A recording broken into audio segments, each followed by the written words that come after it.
Hello বন্ধুরা, আজকে আমি চলে এসেছি বিয়েবাড়িতে। আর এটা হলো আমাদের জ্যাঠতো দিদিও বলতে পারো, যাও বলতে পারো, তার মেয়ের বিয়েতে। আর বিয়েবাড়িতে এসে বিয়ের মেনু তোমাদের সাথে শেয়ার করব না, সেটা কি কখনো হয়? তাই আমি পটাপট মেনুটা তোমাদের সাথে শেয়ার করে নিচ্ছি। প্রথমে দিয়ে দিল লেবু, তারপরে দিয়ে দিল চিকেন, সাথে তার সাথে স্যালাড, আর দিয়ে দিল সস। তারপরে দিয়ে দিল কড়াইশুঁটির কচুরি, আর তার সাথে চানা। তারপরে ছিল সাদা ভাত, তার সাথে ভেজ ডাল আর ঝিরিঝিরি আলু ভাজা। এটাও খেতে অপূর্ব হয়েছে।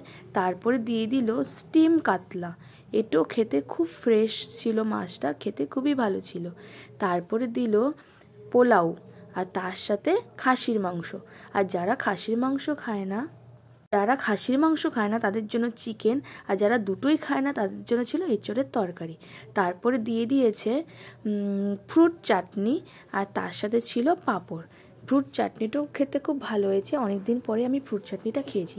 তারপরে ছিল কালাকাঁদ, আর ছিল গুড়ের মিষ্টি, তারপরে ছিল হজমোলা, আর স্টলে ছিল আইসক্রিম। ধন্যবাদ।